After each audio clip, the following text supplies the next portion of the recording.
Yeah, I love to talk, film, discuss, to critique.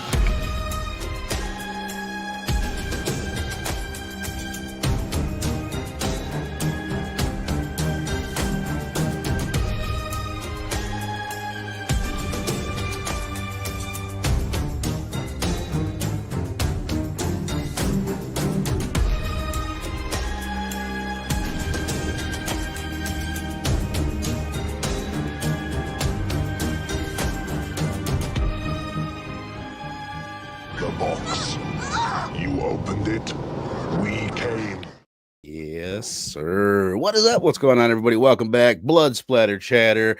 Merry Christmas. Hope everybody had a fantastic holiday last night. And what is up tonight? Here with the missing link to discuss Terrifier 3. Hell yeah, man. Hell yeah. What up, my brother? How we doing? Good, man. Happy to be here. Oddly enough, excited to talk about this one. This I'd say the series has been it's been very up and down with me, but right. But I'm excited for this one. This movie itself was, as I was kind of telling you, has already been up and down with me. I watched it the first time and I was like not in the right headspace to watch this movie. I found it sad at times. I don't know. That's where I was. It was like, oh my God. At times I was like, this is why they have such throwaway characters in slasher movies, so that you don't like feel these feelings that I'm feeling right now. The second time I watched it, I don't know. I guess I grew numb to it, and I wasn't in that mindset, and I found it a lot more fun than I did, at least for the first time. But just to set it up real quick, of course, this is the third one in the franchise, written and directed by Damian Leone, starred David Howard Thornton and Lauren Lavira as Sienna, who I'm so glad that she came back in this one, and then her brother, John, played by Elliot Fullen. Yeah, well, dude, I remember one thing we said about the structure of the last one is it's just like, I think it's like 30 minutes into Terrifier 2 when they introduce you to like the teenagers and the people that are, they're going to be dying in the franchise or in the movie. And in this one, it's 22 minutes by the time we meet Sienna. That's odd. Yeah. That doesn't bother me. It's just like, it's weird that your main character, doesn't show up until 22 minutes. And then I'm like 40 minutes into it or 35 minutes into it. I'm like, I guess there's no Jonathan. And then at the 40-minute mark, there's Jonathan's doofy ass. But I mean, hell, since you mentioned it, it's a weird place to start. But I really thought he was good. They didn't use him much, but I really thought his acting was good in the movie. Did you not? I liked him better this time around. But I couldn't buy that he was in college. The whole 5 years thing, I was like, there's no way my man is even a freshman. He might be a freshman in high school. So maybe a sophomore. I actually have to look up his real age because he could be one of those actors, right? Baby face. But I couldn't buy it. I didn't mind him this time around though. I liked his college roommate friend. I liked that rapport they had. But I don't feel like they used John for him to pop up so late. I don't feel like they used him enough. And I mean, we'll get into that, how it's kind of written off, but I don't know. It's like, I don't know if there was like this one was, I gotta give it a second watch, but it's like I loved the lore in the second one, but it was like, I felt like there's pacing issues, with them trying to implement it. And I kind of felt like they still struggled with that a little bit this time around.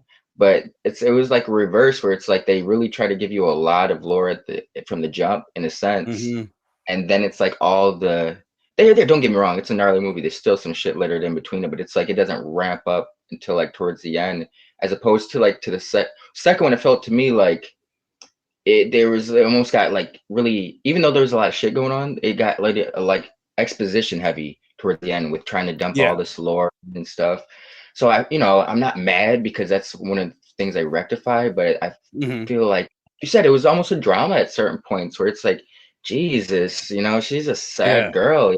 Everyone looks at her weirdly, and her life still not gotten better, and which is that's part of what I liked about it, but it's also part of what like made it at times and it's not as fun as Terrifier 2.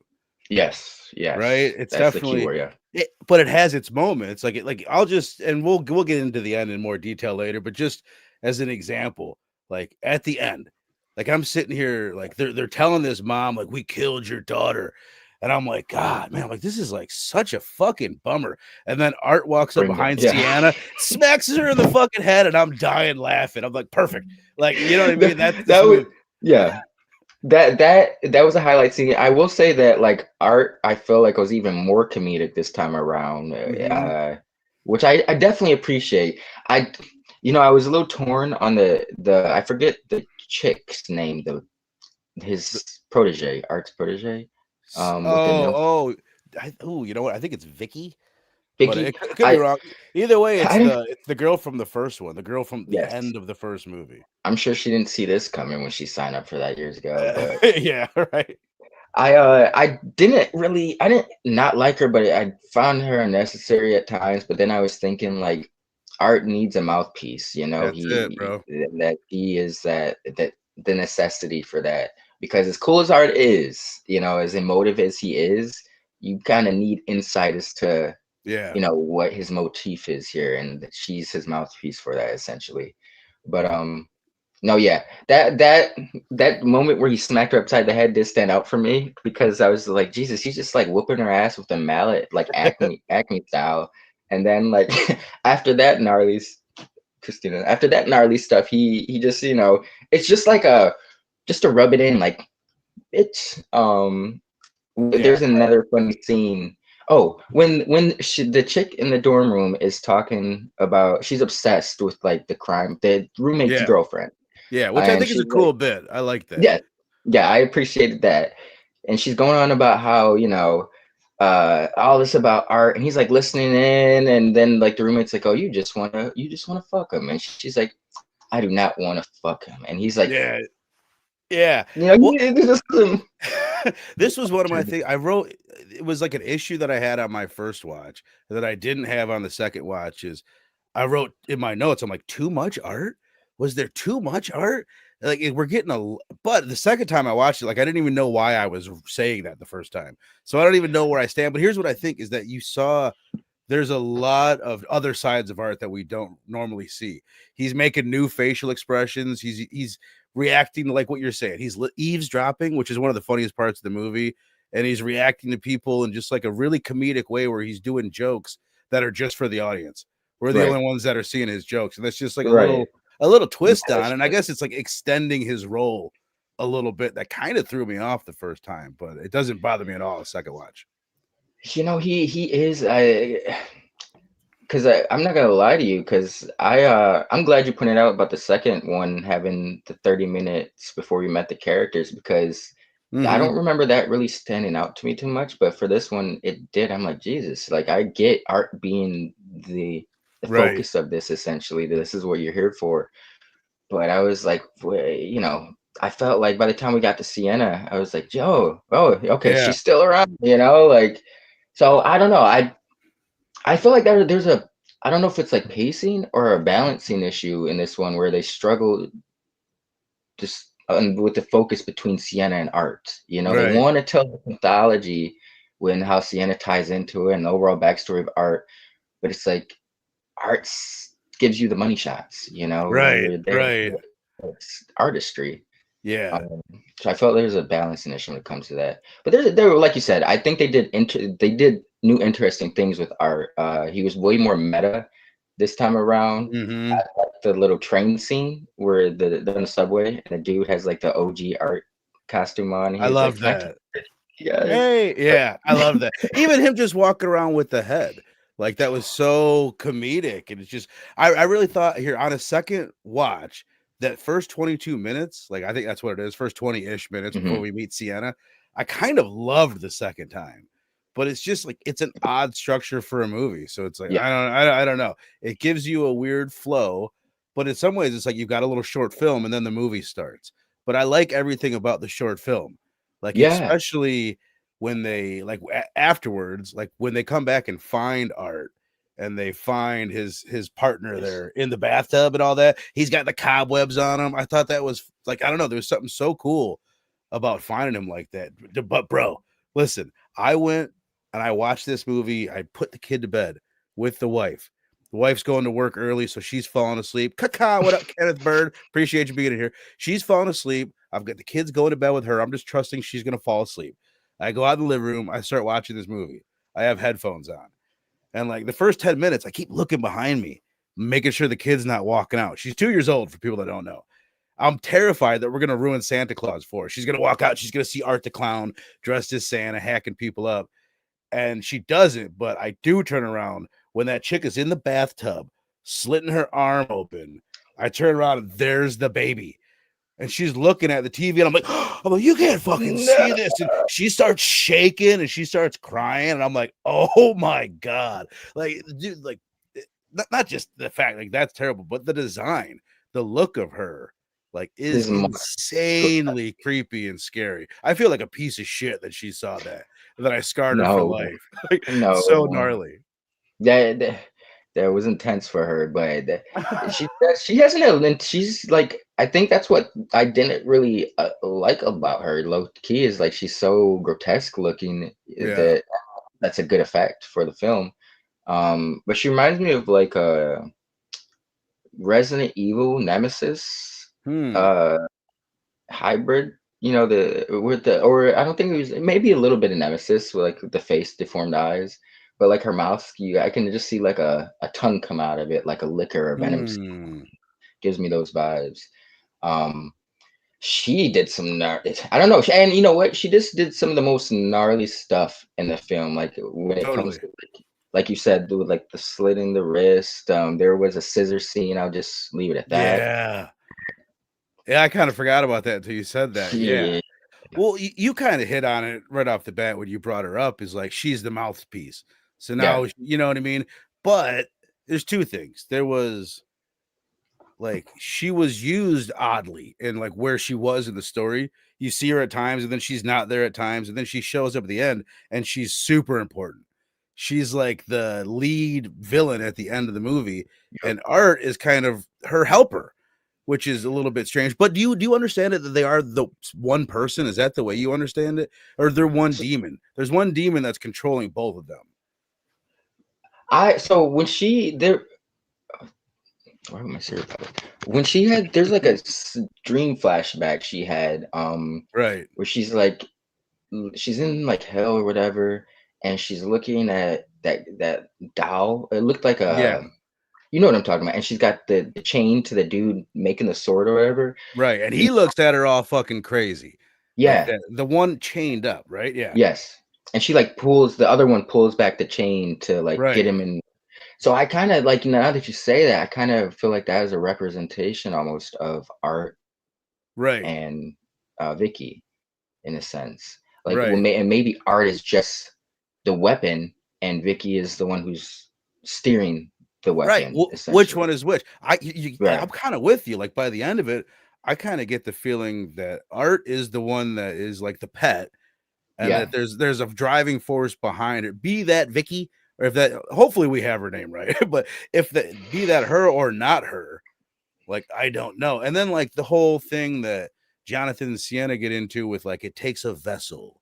A demon could come into this world through a vessel of someone that's recently died. It's like, okay, then that vessel is Vicky, or that vessel was the little pale girl, right? But then and then it's like, but it's got to be someone special or someone super evil, like a serial killer. So it's like, hold on.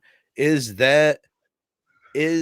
Art the body that he's in? Was this a serial killer there's just an actual serial killer that existed on Earth that the demon entered that body, and then they used the vessel that was the pale girl or Vicky?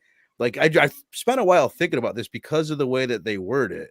Kind of leads me to believe that there's another, like, Art was a serial killer already, and this demon is just now in his body because it had to be someone evil to use, because the little girl wasn't evil and Vicky wasn't evil.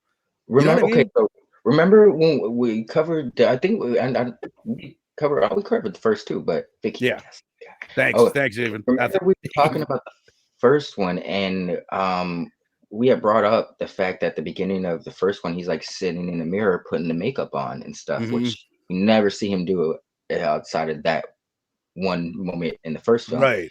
We just kind of assume, like, even when he's getting decapitated, blown off, his makeup never seems to dissipate or go anywhere. So it's like, it's almost like his skin, you know? Right. So maybe we saw like maybe the first one, maybe they'll do a flashback because they did do interesting flashbacks with this one that tied into the first and Yep. second one.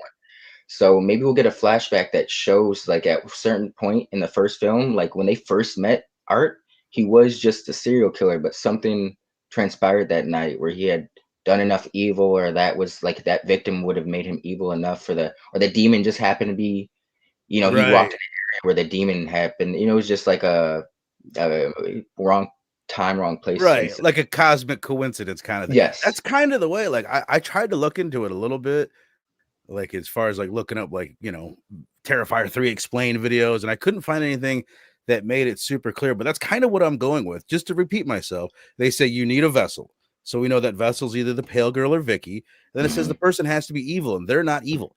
So I'm Right. saying that the body that he's in was a serial killer, and now there's a demon that's in that body that's now controlling both of them. But I still kind of think it's well, fuck, I don't know, because of that flashback that we see, or that Dream image sequence. yeah, that dream sequence that we see. I don't know, but like I said before, like it's one of the things that's cool about this franchise is that there are these questions. It's a lot deeper. It goes a lot further than a lot of people, I think, first of all, would think that it does, and just further than most basic slashers. It's I appreciate like the little, like sometimes it doesn't always click as well, but I admire them going for it, or the lore, because the way this movie like franchise is headed, like eventually I feel like we're gonna get like this crazy, like what we had at the end of 2 with her and the sword and the armor, and that we're gonna get like eventually he's gonna get into a big enough budget, because these movies just the last 2 especially just great ROI. And he's gonna get a crazy budget where we're gonna have like it's gonna be like some demented army of darkness where Sienna's she's in hell just slaying demons. And low key, I wonder if Damian Leone is an X-Men fan, because that whole that just push towards the end with the cousin and the portal, I'm like, I was expecting her to pop out grown as hell or something like bro. That'd be fucking crazy. You know what I was thinking would be funny? What if because you couldn't really see down that hole. What if she's just like 10 feet down there and Sienna just needed to jump down and get her? She's like, oh fuck it. She just leave. Hey, Gabby! Sorry. You know what? We'll get you in the sequel.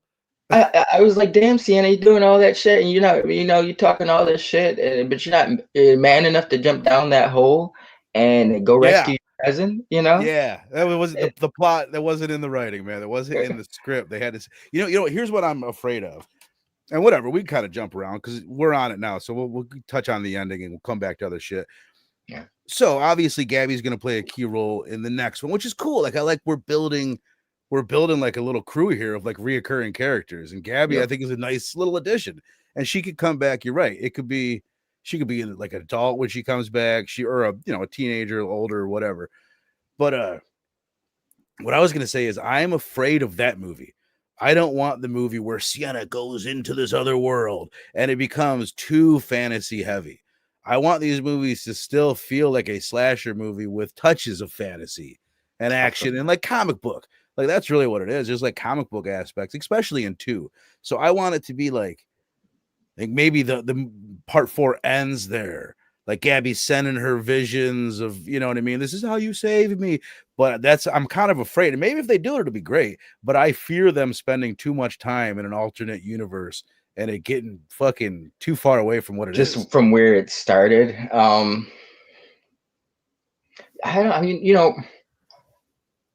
I do think about that. I can't say I'm against it though, because it's like if he's got a vision, like if this has been his vision from the jump, I can't be mad at that, because it's like if we would have just been like, I mean, it's debatable, but where the Fast franchise is now, but if we would have just left them at like, they should only be hijacking cars and shit, like petty shit, instead of letting them elevate to crazy action franchise. That 5 is great. I do have a soft spot in my heart for the first in Tokyo Drift.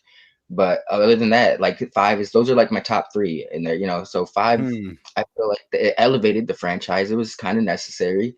So it's like, they certainly didn't start off like that. And so that kind of, you can't be pigeonholed Damian Leone with the same thing. Totally. And this would be more organic. I feel like that was almost like the franchise needed something. They had And they it. needed something to take. Like, this is on, I feel like, and we'll get into obviously where we're ranking these with the first three towards the end of this. But like, there's a trajectory, no matter whether you like this one or not. I think we can both agree that we're seeing Damian Leone like improve as a storyteller and a Absolutely. director, and we're seeing like the acting improve.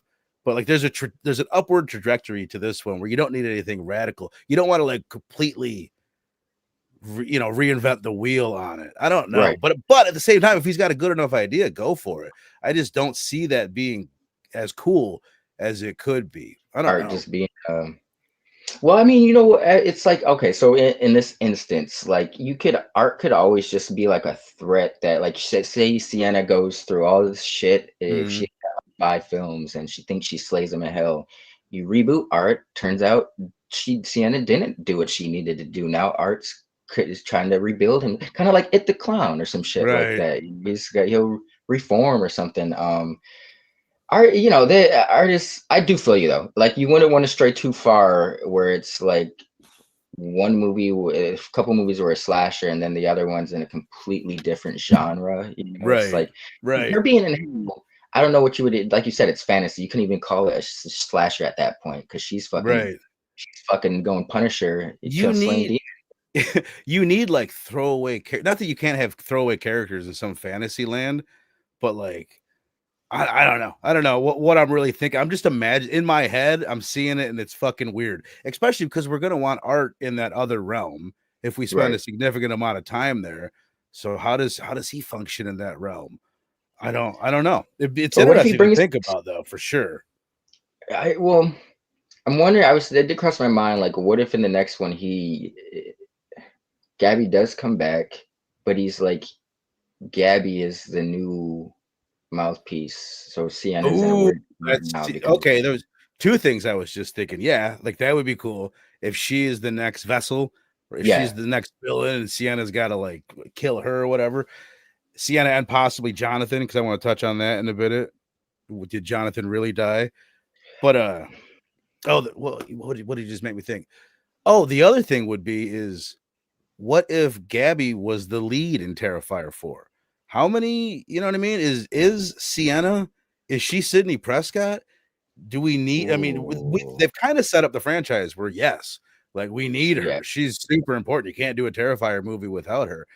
And there's a couple of things there. Like, Damian Leone, originally, he said, I see this as being a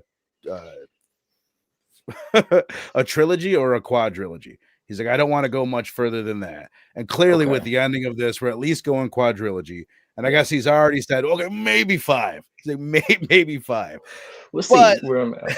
If he's saying that, that makes me think he just plans on this being like the Sienna saga. You know what I mean? Like, once she's done, it's done. Because you're not going to kill her in 4, then bring someone back for 5. If he's thinking it'll take 5, regardless, or 4, he's planning on wrapping it up with her. But Gabby would be a good alternative, like a good someone to follow that and take the. And to Gabby's credit, I will say, like, Jonathan irritated the shit out of me in 2, and not so much that I just couldn't believe 5 years had passed at all. I tried to look up this fucker's age. I don't know why. I was having a hard time finding it. But Gabby she was like where Jonathan failed for me in the second one, as being the endearing sidekick character. Gabby succeeded in this one. It reminded me of like Laura and Gabby from X23. I thought it too, man. Yeah, she was cute as a bug. They had good chemistry. She was a decent little actress for sure. Why can I not find this guy's age? No, it wasn't the he's 20. He's 20, bro. He's 20. He was born in 2004. So he's just one of those fucking kids. He just doesn't age. Wow. I was, man. Wow. He's saying 20? Maybe 5, maybe, but no more than 17 for sure. 18 could be nice, but how about 35.35 sequels? Exactly. Whatever, because the money's flowing, man. They made over 80 million on this one off a $2 million budget, which is a much higher budget than the previous one. So they're definitely not stopping anytime soon. The buzz that with because it came out, it beat Joker 2, it was like, and that movie had previously made $1 billion at the box office. So it's definitely he's not. Yeah, you can take this wherever he wants to go because the money is there. But I know USA Today had it as in their top 10 most anticipated movies of the year at the beginning of this year or last year. You know what I mean? Like that's no, kind of shows you where it's at. Like it's that's a big. on. It's in the public. It's crazy thought. because the first one was such a what do you want to call it, like cult classic, Yeah, and or like even dude, I struggle to even know because I look at how much it made. It's like it didn't make much money at all. I think it just created buzz and kind of put Art on the map just for real big horror fans. Like I don't think I knew who he was. If you'd asked me in 2017, who's Art the Clown, I probably don't fucking know. I think Homie the Clown. Yeah. No, one scene that really fucking I just was like shit, but it wasn't too gnarly. Was the Christmas when he's in the mall pretending to be Santa and he gives the kid the present that's a bomb and he blows up. What did you think of that? Yo, I was shocked. I kind of applauded that he took it there because it wasn't like it wasn't like super not the most gnarly scene in there, but the fact that he went there, I was like, oh, wow, like Art's a terrorist now too. Yeah, it was so. And we'll after this, I want to go back and touch on the opening scene. Let's get our thoughts on that because it has to do with that. They kill a couple kids in the opening scene. So then by the time it gets to this one, and like I said, when I first watched this, the first watch, I was just not in the right headspace. Everything was too real for me. And I just remember feeling like 1,000% cold when that happened. I had like no reaction other than just like, no, I didn't like it, man. It was like, I don't think that was fucking necessary. The second time I was like, whatever, it's just a fucking movie. I don't know why I felt so like serious about it the first watch, but it did seem almost unnecessary. But I whatever. I'm not offended by it, but it was a little I think a good point because there were you have to be in the right headspace to watch Damian Leone films because when I first started off, because I only watched it once, but initially I was thrown like what you said, we'll get to the opening scene, but I was kind of left me. I was like, really? Was it necessary? It feels like you're just kind of indulging in your deepest, darkest tweet. Like, what's the fucked up thing I can think of and get away with? And I never think it's like something like a fantasy of his. I think it's exactly what you just said. What is the fucking nastiest? What's gonna get people to walk out of the theater? And I think he takes a lot of pride in that. You know what I mean? All these movies get that buzz. 7 people. I guess it was documented. They have 7 or maybe it's 9 documented walkouts on the first showing of this movie, first screening ever in the first scene. He's proud of that. Yeah, he's a you could tell he is like I don't want to say edgy, but he is he's like anti-establishment. Oh, totally. I guess he takes pride in. There was a bunch of studios, Evan, my man, saying he was like, "What the fuck?" Exactly. He takes pride in the fact that there was he was being courted by a lot of studios, throwing a lot of money at him after all the money that Terrifier 2 made, and he just stuck to his guns and just said, "Fuck it." Self-funded it again. I think he had, some help. He was getting other people, but he stayed away from the studio system, mainly because he knew that they wouldn't let the opening scene fly. So we'll get into that. And I had heard, I think I maybe mentioned it to you. I don't know if you had heard or not. Had you heard about like, oh, this opening scene, they kill a kid? Like, no. I knew that this was like a big deal. It's, Art the Clown dresses Santa and kids, at least a kid dies in the opening scene on Christmas morning or Christmas night. So like I went into it thinking it was going to be even worse than it was, to be honest with you. So I think that's part of it where I was like, oh, okay. That was like kind of tame. We don't see a kid die. For people that haven't seen it, spoiler alert, what we see is like Art the Clown go into a room where we know that there is a kid, and then we hear some really nasty sound effects. And then we do a little bit later after he kills somebody else, we get a look at the room and we see all these chopped up body parts. So it's pretty gnarly, don't get me wrong. And then there's this little girl the whole scene who had been hiding from Art / Santa Claus the entire time. And right before Art's about to leave, he hears her. And I love the little look on his face. He's like, it's so funny. And he goes down, he looks on her, he sees her, he gives her the little wave. And then we just see the flash of the axe showing like she probably dies too. So my first take is that like, oh, I was like, oh, okay. It wasn't nearly as bad as I thought it was going to be. My second was that was like really good filmmaking, I thought. Like just to not show us killing the brother, and then the way like the music cuts out and everything's dead silent. He just walks from the brother's room to the parents' room, and I was like, "This is good filmmaking." Like, Yeah, I thought it was pretty badass. No, yeah, I will say that's one thing I noticed about this one. I feel like he just leveled up quite a bit in terms of like his telling stories within the scenes without dialogue, just like his camera Yeah, setup. Between this and the second one, this one felt like, the first two felt very amateurish. This one felt like had some. It's still there's still hints of it because that's his yeah, style, but he's definitely leveled up. Like in the famous words of Dennis Reynolds, it's all about the implication, like the accent, like yeah. you said. That's enough to know, like, because then next scene you see him, he's just like eating fucking cookies, and he like, as bloody as he is, he's fucking Mhm. he washes his dishes at the I end, make sure. love that. I fucking Literally, love that. I love that you brought that up because I was sitting there running through my head, and I'm thinking, do you remember in Friday the 13th Part 2, Jason, he kills the final girl from the first one, and then he takes and moves the teapot off of the stove. oh, And like this is it's a oh, really similar thing to washing the dishes. And in Thanksgiving, the killer he kills and then he feeds the cat before he leaves. And it's like yeah, he's about to, yeah. That's I feel like these are all kind of almost. I wonder if there's one that predates that Friday the 13th Part 2 bit. Because if not, they kind of all feel like nods to Friday Part 2. I think it's certainly a nod to Friday the 13th Part 2. That those first two were iconic, Right. legendary for the slasher genre. And they're both, and it's, you can see a lot of similarities in art and, well, I forget what the Thanksgiving dude is named, but you can tell that they're, that there's other influences, but they've certainly been inspired by the Michael Myers Oh, for archetype. sure. What is it? Evan's saying he's saying I'm pretty sure that's what he does as far as just coming up with crazy kills because he has a notebook and he thinks of crazy shit and writes it down.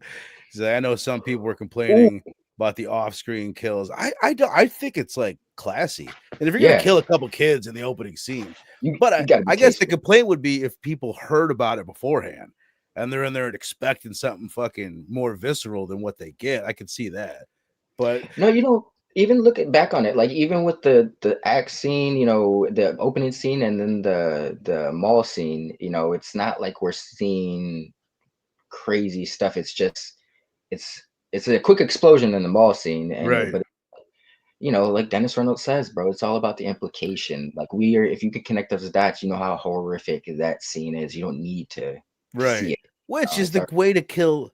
I don't think I'd ever say this sentence, but that's the way to kill kids. If in you're gonna movies, kill kids, do it with the implications. It yeah, really is. It's the way to get away with it and just make it. You know what I mean? There's already bits of it that are a little. I'm a pretty hardened horror fan, just like you.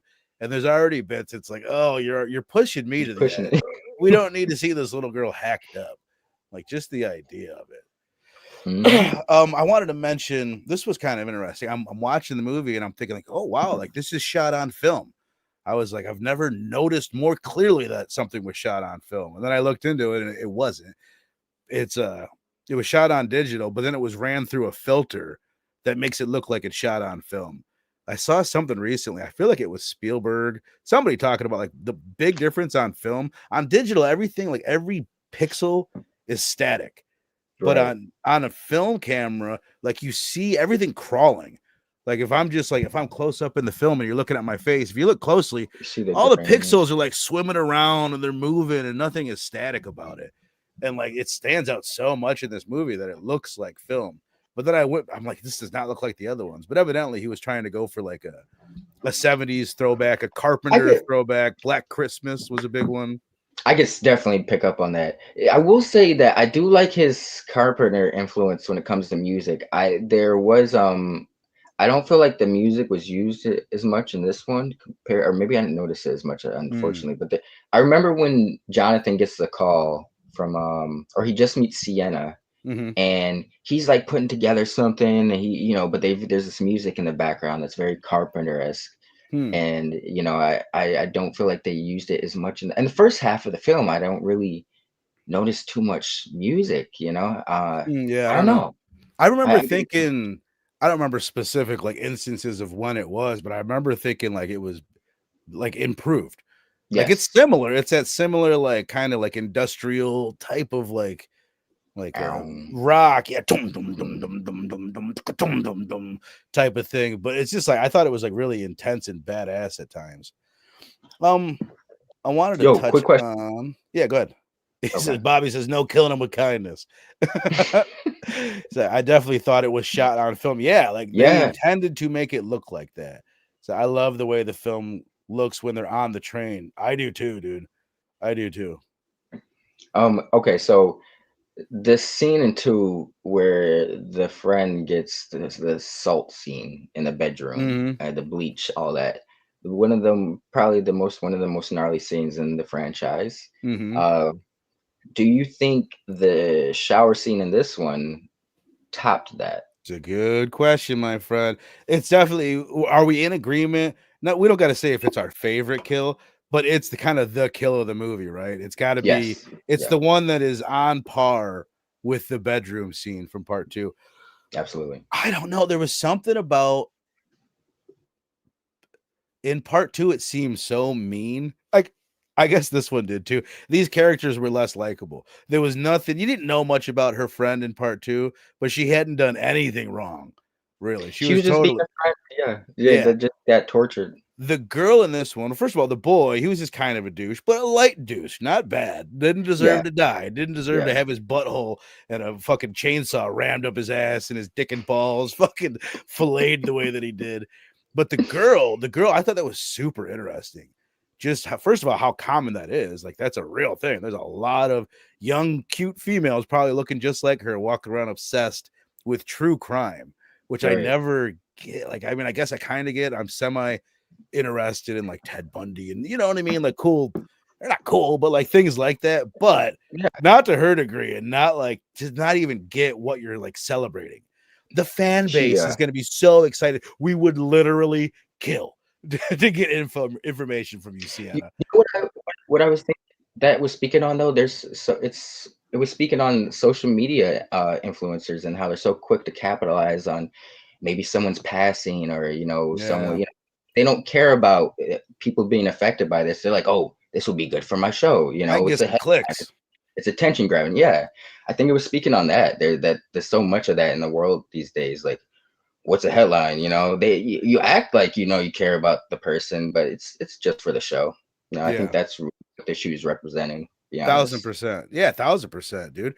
But I mean, as far as like what we get in the kill, I don't know, man. I don't know. It is there's something about the first one that I think I is harder to watch, if that makes sense. But this one's just as good. It is pretty crazy the way like he saws the chick's tits off. Like he's so nasty and mean spirited, and just everything he You know, does to the dude. What do you think? this one, Which one's better to you? I'm gonna stick with the second one just because, like you said, he was so mean spirited and he was Mhm. like torturing her to a certain extent. This one, I think it was like the vulnerability of being in the shower. Of Yeah. you're at Yes. your bare in the shower, and then, if someone were to attack you in the shower or whatever, you get fighting back. But if they have like, and it's Psycho. It reminded me of Psycho. Yeah. That's always a terrifying scene because it's like you can stop them, but you're still gonna get sliced up to a certain extent. So it's a terrifying situation, Dude, and he amped it up. that reminds me of something. There's a couple of things there. First, I'll credit our homie Robbie from Pop Culture Philosophers for pointing this out to me a while back. But there's a scene, you remember in Texas Chainsaw Massacre, the original? I don't know when the last time you saw that was, but there's a character that gets picked up and then lifted up and then put on a hook. Same thing happens in the remake, right? Yeah. A little bit before that, we see that character walk into the house where she's about to have that happen to her. And it looks like it's this ass shot. It looks like this male gazy ass shot. But Hmm. what Robbie points out is like what it really is. It's showing us that she's got a bare back. Like her shirt is like doesn't have a back to it. And like just the thought of that, like it makes it why? It was gonna pierce through the shirt just fine and get to the back, but there's something in our mind that's like, oh, it's even worse. There's no shirt Without the there. protection, the So, layer, yeah. and that makes me think in Terrifier 1, when he saws the girl in half, he rips her panties off first. And it's like, why does that make it so much worse? That he's putting the saw right on it. There on the And skin and of, in this yeah. is the same thing. There's no Hmm. them being naked, it's just like the epitome of being vulnerable. You're literally naked and you're wet. You're slippery. You Yes. can't. You know what I mean? Yes. Your skin's even more fragile. I feel like when you're wet, you're more liable to get Yeah, cut. it's just gonna like cut easier too. You're gonna Mm. slice up easier. You guys in the chat, I really want to know. First off, if you have a different favorite kill in the franchise, like let me know what's the best kill in the franchise. I'll just say the best 3 in each movie, the best one in each movie. We just mentioned girl getting sawed apart in part 1, the bedroom scene in part 2 with the salt getting rubbed on her open wounds and shit, and then the shower scene in part 3. I'm kind of with you where I'm still leaning towards part 2. But part of me is really honestly leaning towards the newest one in part 3. There might be some other ones that are kind of cooler in between. Like in this one, the dude getting his face peeled off at the beginning when he gets the razor split back. Like it's insane looking, crazy looking. Art was enjoying himself in this one. I will say that the little touch I did like with the third one is like Art was just so much more play. Like in the second one, yeah, he was enjoying himself, but he was torturing her. After a while, like this one, he fucked with them, but it's like he just kind of did what he did, and afterwards, he made a little blood angel. Oh my god, I loved that too. That was awesome. I thought that was so cool. The Christmassiness of it all, they murdered it. They just killed it, man. And there was a point where at the beginning they did the opening scene, and then afterwards, like the next scene you see, I think it was on Halloween or something. You're seeing pumpkins. I'm like, oh fuck, is the only Christmas part of the movie going to be in the opening scene? But luckily it wasn't. They really laid into it with the Santa Claus scene at the bar later on too.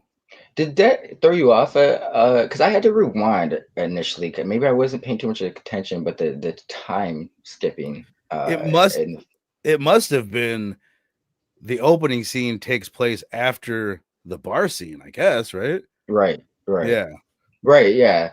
No, because I don't know. I think maybe I wasn't paying enough attention because I was like, wait a minute. So they're back at it took me a while to catch on. I was like, okay, that's a flashback of him escaping the asylum, and then then they show the police officer in the alley. And I'm like, wait a minute, what's going on? Right. I probably was a little too high as well, but that did, once I got caught up, I was fine, but it threw me off a little bit. Yeah, same exact thing here. Bobby's saying, yeah, the shower scene from Psycho freaked me out when I was a kid, so I started taking a knife with me into the shower. You're gonna counter real quick. Counter. Jonathan, let's talk about. Do you think Jonathan is dead? I say, of course not. They're ridiculous, right? Mm-hmm. Damian Leone is not that dude. He's not going to kill someone off screen. I mean, he will, but we're not going to. We will see the body, like the uncle. He was killed off screen, but saw the body. You're not killing Jonathan. He's like, if you equate it to Scream, that's like killing Dewey off screen. Yes, he's like one of the biggest characters in the franchise. You can't kill him off screen. That'd be crazy. He's at this point, he's established himself to be like the smartest character. I think it would be. I don't think Damian Leone is. That would be just show a bad filmmaker, which I don't think he is.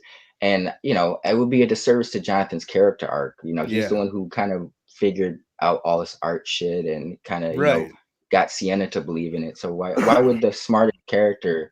I think it was a ploy. Like they were really trying to get to Sienna. Like they told like the mom. We got an example of it. They told the mom that was her daughter's skull. So the mom died thinking her daughter was dead. How harsh is that, man? That's what I'm saying. Like shit like that. I get it, and I'm not against it. I like it. You know what I mean? Like go for it. Go ahead and do it. But at the same time, it makes it hard to watch. And it, like I said, it really puts into perspective. Like, oh, that's why they don't do that in slashers. You don't want to be crying or feeling like that emotional. Like if you think of what it compares to me, the only slashers, and I'm sure there's others out there that kind of compare to it, like Scream, which I keep bringing up, where you've got these characters that you really care about, but it's kind of different. Like, I don't know, like when you're going to a Scream movie, like now, like, they're not going to kill Sidney, Courtney Cox, Dewey, and Rand. You're not going to kill all of them in one movie. Right. Like, that's kind of the difference in Terrifier. They're just introduce you to most of these characters. They might kill every one of them besides Sienna. Yeah. That's kind of the difference. But what I was going to say, there's the Scream movies, but also David Gordon Green's Halloween trilogy. It has characters that you grow that, like, similarly kind of attached to. But there's not the same threat on them that you get. Like even like when Jamie Lee Curtis's daughter dies at the end of part 2 at Kills, I think it was. It's sad, but I don't know, it doesn't hit me the same way that like killing fucking Gabby would have hit me in this movie. Yeah, no, I don't know. Maybe it's just the gnarliness of it. It made like it's more palpable, like the terror of some sort of like a home invasion like that, you know, like because I feel like it's a stretch, but I feel like home invasions are more likely to happen in the art way than they are in the Michael Myers way, you know, where it's a brute force just running. Like someone's more liable to tie someone up and torture them and rummage through their house than they are just, I've killed someone, let me go on to the next victim. Right. You know, art is sadistic, and the more, you know, when people do this in reality, they're sadistic. Agreed. They're gonna eat the cookies afterwards and hang out at the house. Yes. They're not just gonna like stab and walk away, Right. which is a little bit fucking nastier. So I think that's where the horror is in it, is like they're probably not to that degree of art, but your mind starts racing and like shit like this happened. It's a little bit more intense, and you know there's so many call outs to stuff in this film. Like I couldn't help but when he did the pipe in the aunt's mouth and the rats, so, you know, everyone's heard of that gerbil story. No, who's the actor? Why I can't think of his name. Gene, that they talk about. Everyone's heard that story about blah blah blah. You can only hear that story about what's his name and the rat so many times before you start believing it. What is the actor that they mentioned? Fuck. It's a big actor. Whatever, it'll come to me. Chat, help us out there. I'm on. Yo, speaking of big actors, this one had some cool cameos littered throughout it that I appreciated quite a bit. What was it? Tom Savini was he the dude on the news? He was. Here's an interesting thing. Damian Leone, Richard Gere. Thank you, Bobby. Yeah, thank you. You can only hear that Richard Gere terrible stories so many times before you start believing it. Oh my! What were we just talking about? Cameos. Tom. Oh yeah. Damian Leone didn't do the practical effects. He oversaw it. Obviously, he was a part of it, but he didn't do it. They had 2 different companies, and one of them was Savini's company. So that's why he was actually a part of the movie. I don't know how involved he is in actually, like, you know, hands-on making the stuff, but yeah, his company was part of it, and that's why he was in there. Who else did you see? 'Cause I don't really remember. He's the one that stood out to me. Did you notice anyone else in the bar scene? Clint Howard. Him and the bar owner, the bartender. I've seen him. I couldn't tell you his name, but I know I've seen him in other like dramatic movies and stuff like that. He didn't stand out to me. What's the other gentleman did? The other guy, the guy that was playing Santa Claus, he's in a bunch of Rob Zombie movies, and he plays the strip club owner in Halloween 2. The guy that dresses as Frank and says, "Look at me, baby, I'm on TV." Yeah. He's that guy. Shit. Yeah. No, see that scene right there with was the bartender dude. I have to do my homework, but I feel like I've seen him more dramatic stuff, not so much horror. But you know, the fact that Clint Howard and Santa Claus were both horror, you know, they're roles and other horror things. I think that was really cool. Yeah, Clint Howard, I had to look in because he's one of those guys that's been in a million things, but he's been in a handful of Rob Zombie things too. He was in his most recent, that 3 from Hell. He plays the clown.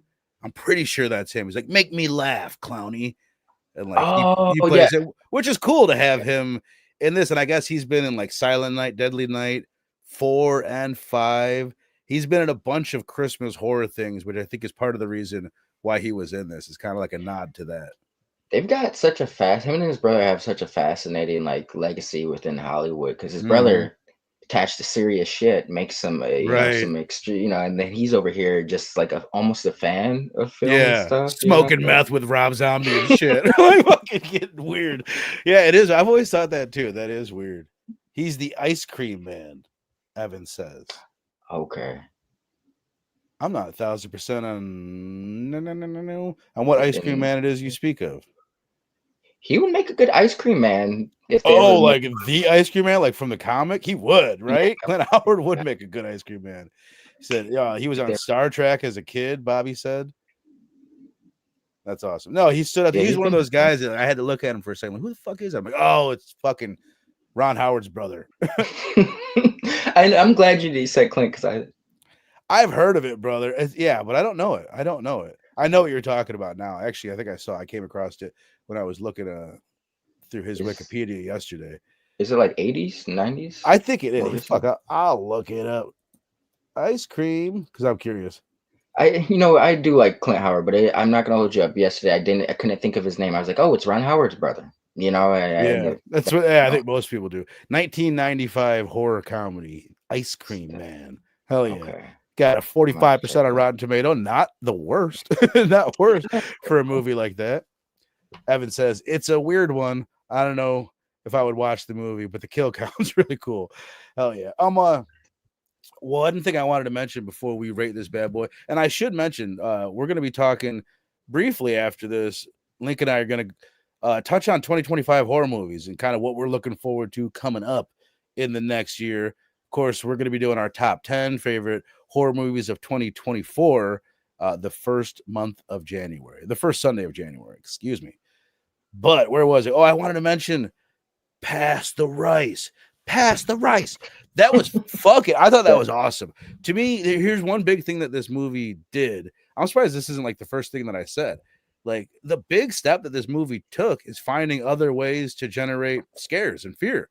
Like, there's a lot of shit other than just the slasher kills.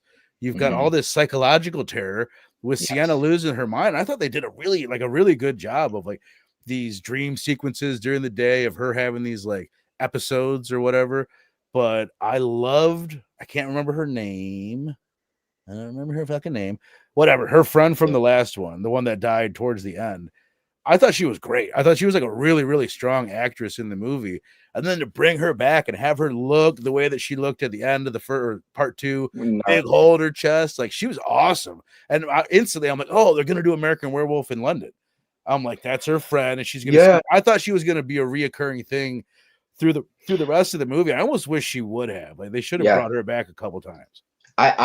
So when I first saw that scene, I was like, it's gonna have like a supernatural thing to it, like you said, where the friend of the ghost is constantly just kind of being lingering around because she had got them killed. But then when it wasn't, I was still cool with it because I was like, because I was like, there was a certain moments, like I didn't pick up on it till later to like appreciate that scene, because I was like, man, for how much trauma she's been in, people just treat her like a normal, like she's been through some shit, like people are just like, get back to life normally, I know. So it's that scene right there emphasized like the psychological trauma she was dealing with within her own head, and how it wasn't normal for her, and there was a fucked up situation. But no, well done. I hope they do bring her back because she was a standout, especially in the last one between the friend group. It was cool to see her back though, for the brief. She killed what she had to do. She only had a few lines, and she's got all this shit on her face. But no, I think it would be cool, like, because in the next one, Sienna's got a whole new fucking dose of problems and things that can fuck with her mind. So it's like she shouldn't necessarily be healed. Like, go ahead, I think bring her back, have her more decayed and even more fucked up looking. I was thinking, like, towards it would be kind of cool as a character arc if by the end of it she's, she does the dude gets art, but she's fucked up by the end. Like, she's seeing shit and like, but she's focused on her goal, but she's still like worse for wear by the end of it, But it's kind of interesting to see. No, definitely, man. A couple things, and then we'll go ahead and rate this bad boy, and we'll see if we got anything else to add to it. Bro Joe, what up, my brother? Thanks for being here. Said shit is too good here. That's the only way I'll watch this. You will not watch. I hope you're talking about the stream, brother Joe, because you do not need to watch the movie. Regardless, Two Gun could be right there with you with a shotgun to protect you. And I don't think you'd make it through this fucker. Evan's got a good question. Do you guys know anything that comes even close to being gorier than these movies? I will say, before I would say, like, it's definitely, and I said this even about like 2, they're the most watchable, like, pound for pound, like most watchable gory movies. There's other ones that are just gory for the sake of being gory. But as far as like being pretty solid movies and being gory, I think these have to be the gnarliest ones. Yeah, I was gonna say, remember something like, as for example, The Martyrs. That's intense with Right. it. It's not super gory, but it has a moment. But that's not fun to watch. You know, Hard to watch. You're right. yeah, that's Exactly. difficult. But like you said, the art. There's an entertainment and art. There's an artistry to art's chaos and the terror he brings. So, but nothing really comes to mind, especially commercially. You know, Right. is successful. I definitely think these There's take the cake. Hatchet, right? Kind of touches on it. It's in the Yeah, same realm. yeah. Pretty popular slasher I'd like to see kills. him do another Because one. yeah, me too, 100%. Because that's another thing. Like I just typed in like goriest movies of all time. Just like had some pop up, and a lot of what I'm seeing are zombie movies. And to me, that's just like a, you know what I mean? It's like, of Different. course, there's like decaying, there's guts falling out. There's just Right. something different about like, there's not like the agony that you get in these movies that They're go they're along breaks. with it. Yeah, like Yeah, like there's a different thing as a ripping a regular person apart as opposed to a mindless husk of a person. yeah, right. Oh, Evan, I don't know if you said this before we said that or not, but yeah, you're right there with us. I was gonna say Hatchet, but he doesn't know if it's as far. I don't think it is. Hatchet, there's Yeah, like they make it all more palatable with the comedy. This yeah. does the same thing, but in a different way. The comedy doesn't let you off the hook with the gore and the visceralness of it. It's just like, it's like, oh my God, I can't believe he's laughing at that. You know what Right. I mean? Yeah, you're like, Jesus Christ, man. You're like Hatchet kind of falls under the realm of like Michael Myers. Like it's like kill him on to the next one. It's a goal. There's no enjoyment. Art like spends Right. time sometimes, you That's know. what it is. Like Hatchet, he doesn't think it's funny. Art Right. legit thinks all this shit. Art, nobody thinks Art is funnier than Art thinks he's funny. He thinks he's fucking hilarious. All right, man. I will say, first of all, this is a great conversation. I think we crushed it. I'm glad we got a chance to talk about this one before the year wraps up. Because even I don't know, score wise, I'll have a hard time not having this on my. This is gonna be fucking hard to make a top 10 list for the 2024. It's getting harder and harder, and it's only gonna be harder after next week because we're gonna be talking about Nosferatu and going checking I'm that out. looking And I've forward to already it too. seen this at the top of a lot of people. The people that have seen this are already putting this Loving at the it? top of the year. So I mean, it's got like plus 90+% on Rotten Tomato. It's getting My so God. much hype, man. So I I cannot wait to guess. see it. But I mean, I'll say this one probably going to end up. I don't know. There's something about these movies that even though I don't know if I'll give it a huge score, like I love them. Like this movie's Yeah. awesome. This franchise is awesome. It's one of the coolest slasher franchises ever. And Art is definitely top 10 horror icons of all time. Top 5 slasher icons. He's a huge deal. And I think that's, it says a lot, especially because he's not even been on the scene for a decade to have that Yeah, sort of impact, right. it's crazy. He's done it in 3 movies and he kind of did it in 2. He was Yeah. already, you know what I It's mean? He'd for already sure. cemented himself as being one of the big horror icons after 2 movies. And he's not going away. Like they're going to do another one. David Howard Thornton will be back. You know what I mean? Before we rate this, what do you think the time frame? What to you is a real like what do you want to see for them to make a good movie where everyone still like looks close enough to the same age, but it hasn't been too soon?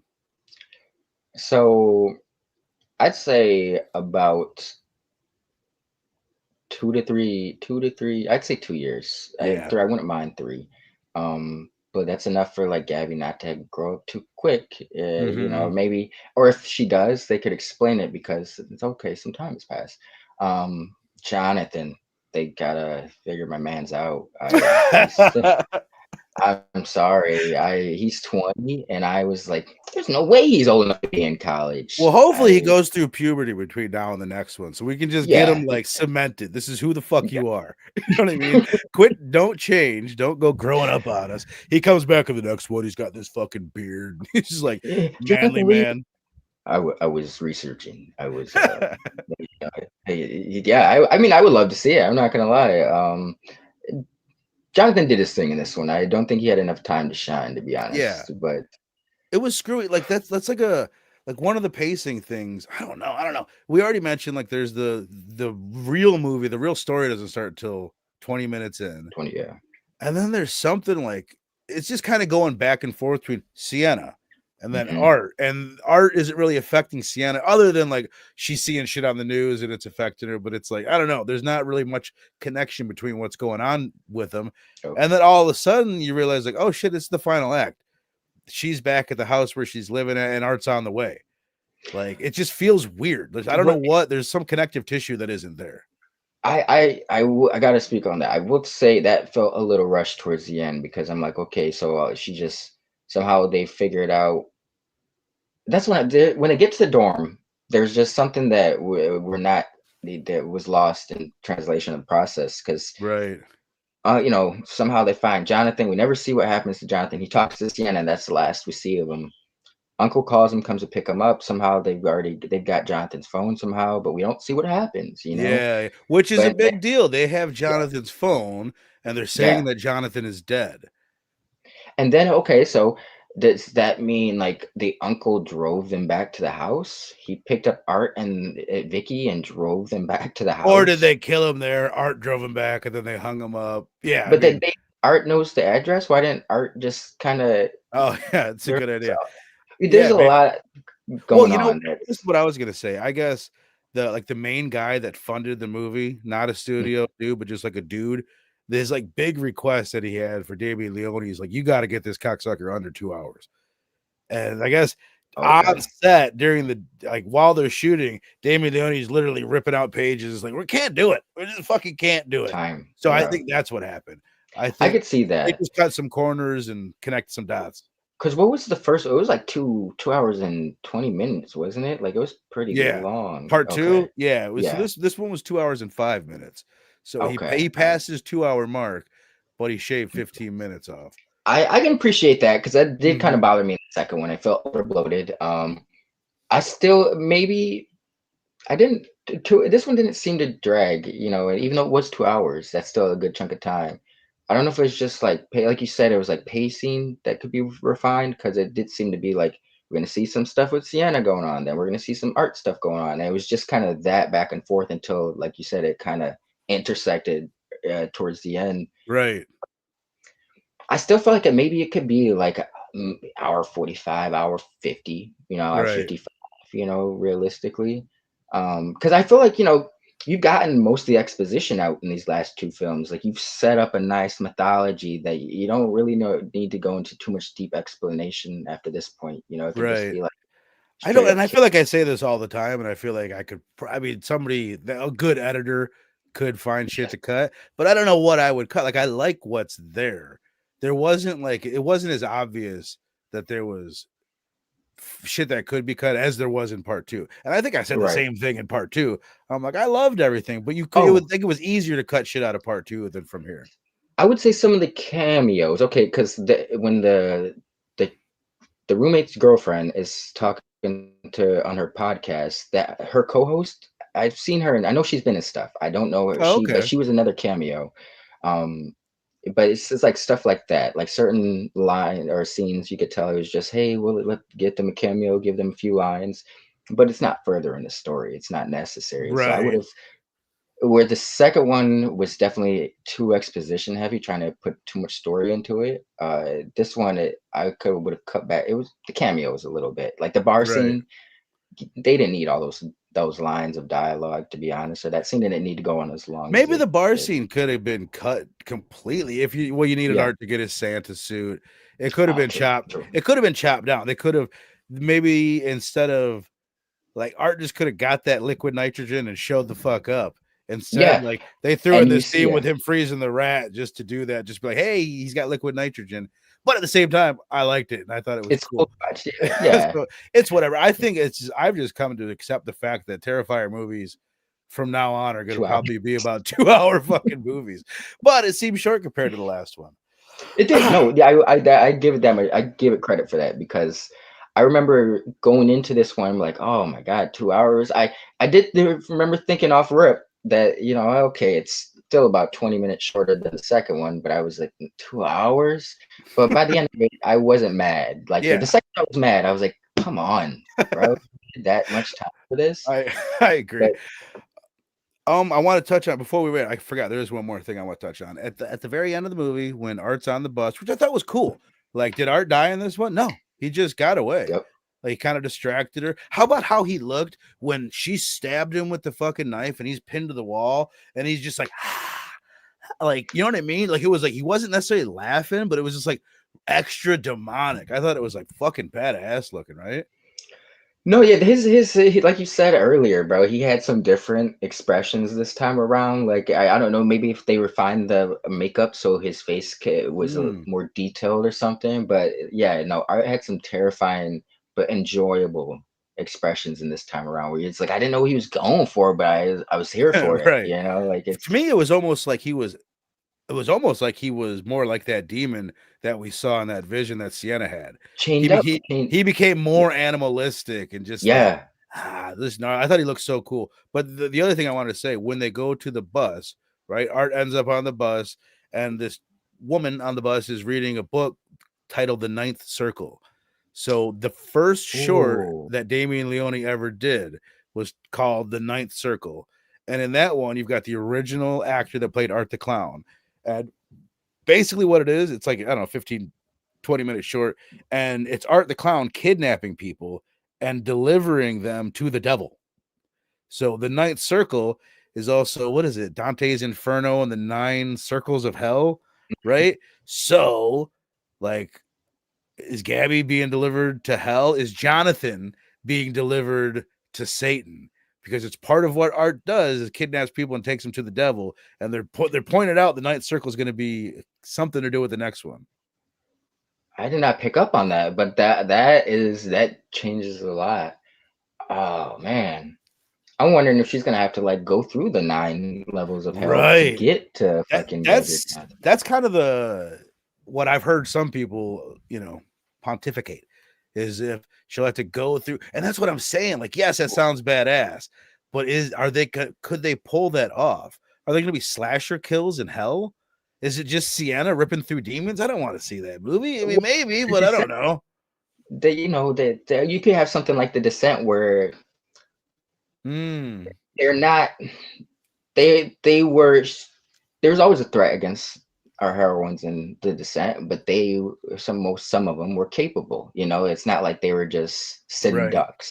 Right. And I think Sienna she'll be a little bit more formidable, or kind of like Ash in Army of Darkness. Like he can get fucked up, but he's a capable person. I think they'll take it like that route. Like she's gonna have to work for it. Like I said, I think this quadrilogy or whatever, she's gonna be broken down. Like she more than likely is gonna die, but she'll probably defeat Art. But she's gonna be very scarred by the end of this whole ordeal. I think what I want is, like, if they do that, have that be the third act. Like, get to hell. You got maybe 40 minutes left at the most. That's something like that would be cool. If you've just got your standard Terrifier movie with Art in the real world, we're getting slasher kills. Sienna's trying to go about her life, trying to find out how to get to hell or whatever. Jonathan's helping her, fucking something like that. But don't spend the whole movie there. Just the third act, and then that's badass. Yeah. No, I actually like that a lot better. Like that's the accumulation. Like she's, like you said, she's trying to see if she can get Gabby back, but at the end she realizes she has to sacrifice or go down there and confront Art and that would be a good final act and good setup. And it would kind of bring back to 2 where she's kind of like, remember she had the costume with the wings on, and she's kind of in that realm, which I'm glad they didn't do that. Like going into this movie, I was kind of thinking like, oh, she's gonna put the costume on, but it's like, no, that was her Halloween costume. That would be silly as shit for her to do. But on the flip side, I loved the Crown of Thorns. Like that was so fucking cool. I thought it was so, like, I don't know, just that she's the savior, fucking savior. Yeah, it was so cool. Evan, I just watched All Hallows Eve a couple weeks ago, like a few weeks ago, right before we did Terrifier 1 and 2. And I thought it's really low budget. It's really like shitty in a lot of ways, Link. But then by the end of it, I'm like, it was fucking pretty badass. Like you get, like, anytime Art is in the movie, it's a different actor playing Art. But anytime you get Art in the movie, it's pretty cool. And the final act, I think, is pretty cool. But if you ever do throw it on, just be prepared. Like it's even it's way lower budget than the first. It's very amateur. Yeah, big time. The acting is shitty. Which in this one, the one actor that stood out to me was like, "Oh, you suck," was the uncle. Yes. And he wasn't that bad, but it's like, what is it? There's just something that's like, you suck. I don't know. I don't know what movie he realized he was in. He seemed like a life actor to be quite totally. Like, he would totally fit in one of those Lifetime romantic movies. Or a porno. There was one scene where this guy looks like a porn actor. Yeah, he's like, or he's like I guess he was trying to know that lame dad joke energy. Yeah. The uncle, yeah. I gotta say, I think my favorite was the douche room friend of Jonathan's. He wasn't in it too much. Like, I feel he just nailed that role. Like, he played it. He was good. She was good too. I thought the podcaster was maybe one of the better performers in like the franchise. I remember thinking like in the shower scene, they purposefully didn't show her tits, and I'm wondering, I'm thinking like, good for her. You know what I mean? Yeah. You could do other things in your, not that like that's gonna keep you out of movies in Hollywood, but it kind of helps her to not show her tits. Maybe I don't know. Like, I thought she was super cute and a good actress, and like good. I could see her doing things. I was kind of shocked when they killed her off the way they did, because I don't know, I felt like they had showed her so much, or she had done so great with the role. I was like, maybe she's gonna have like a little subplot or something that right. She was just another kill, but she did good. Yeah, she was cool. They were standouts. That was a nice addition to it, and the shower scene was incredible. So yeah, that was pretty great. But let's go ahead and before we rate this, first of all, we were talking about doing this. We've ran long as fuck, bro. We ran long as fuck. I'll give you up a couple of scenarios. We could just skip that and we could do it as part of our 2024 show. We could get together tomorrow, or we could end this. I can make a thumbnail real quick and we can come back in like 15-20 minutes, smoke a bowl, and fucking talk 2025 movies. Any of those sound good? You want to do that? I'm down for either way. Yeah, we can end the stream real quick, Right. I kind of think we've done, I enjoyed this show, and it's already long as fuck. I don't want to add another 30-40 minutes to it and have it people look at it and be like, Jesus Christ, how long did they talk about that chainsaw that guy's fucking hell. So all right, well, let's plan on doing that then. Let's read a couple comments, rate this bad boy, and get out this bitch, and then come back. Evan says, talking about All Hallows Eve, I hated it when I first watched it a couple months ago, but I watched Joe Bob's episode on it, and I actually ended up enjoying it. That's it. I did not know Joe Bob did a All Hallows Eve episode. That makes me want to watch it. I actually really dislike the Terrifier franchise as a whole at first, but I'm starting to come around to it. That's interesting. Same here. It grew on me. Because when I watched first time 2 years ago, I was like, I don't see the big deal. Like, but it was these watches this year that we did for the 1 and 2 a few weeks ago. I can see the appeal or the artistry to this. Right. It's kind of like what we were saying before. It's like pound for pound. These are some of the best movies that have this level of gore in them. Absolutely. Bro Joe saying, I love the way Alfred Hitchcock showed Janet Leigh's tits in her shower scene. A Psycho, that's the way to do it. I don't think we saw her tits, Bro Joe. I can't remember it. He saw the unedited version. He got that extended cut. All right, let's go ahead. You guys in the chat, let us know your ratings 1 through 5 of Terrifier 3. Link, lay it on me, brother. Where you at on it? Oh, you know what?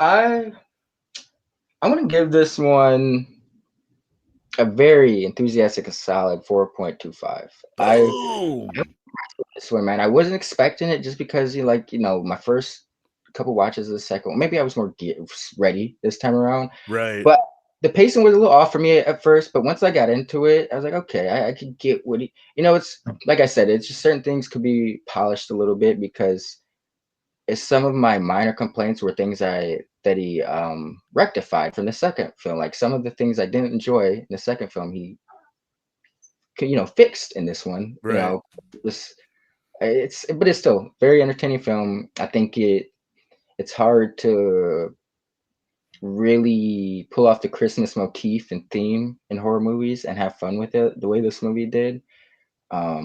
art just continues to be iconic. More expressions, so more comedy, which I definitely appreciated. Right. If he can't talk, we've got to have these comedic bits from him. The mime comedic bits.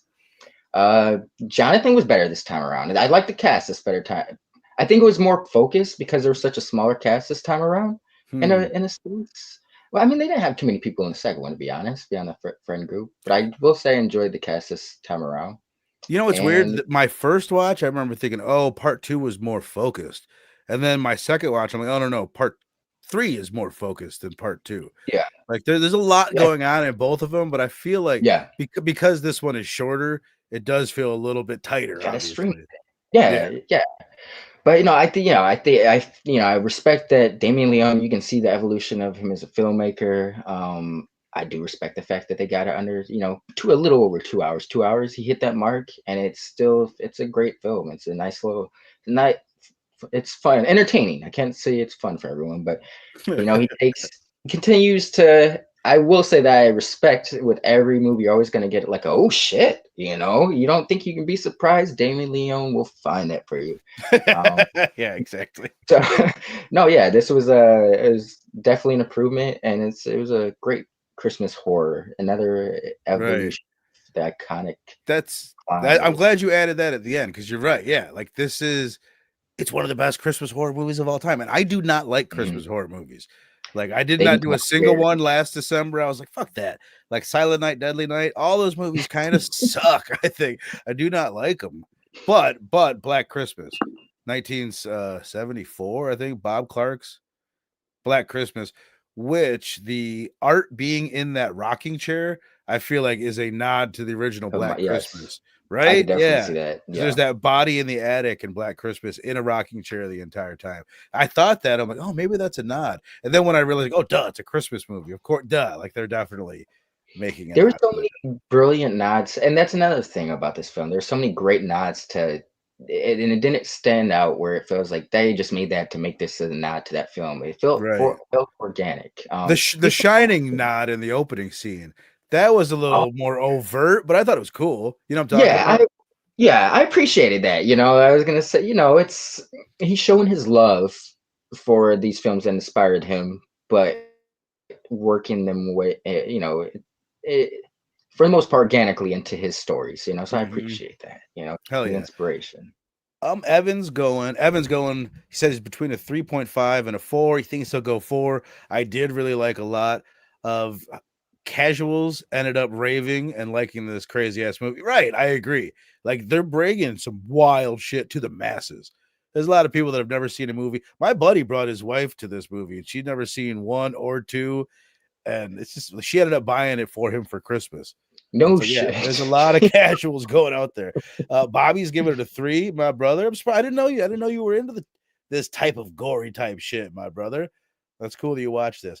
I'm right there with you, man. I was kind of back and forth. I gave part 2 a 4.5, and I think I gave 1 a 4. And I'm gonna give this one a 4.25 after my second watch. But there's part of me that thinks it's better than 2. So, but like 2, I remember this is one thing I said on that movie. Oddly enough, 2 has almost become like a comfort movie for me. And there's part of that, like there's a vibe to it. There's Jonathan and Sienna's relationship. Sienna isn't like as batshit crazy, and it's like not like as like, I don't know, like tragic. Like, you know what I mean? It's not as tragic and sad. Yeah. Part 2 is in part 3, but part 3 is a better movie in some ways, I think.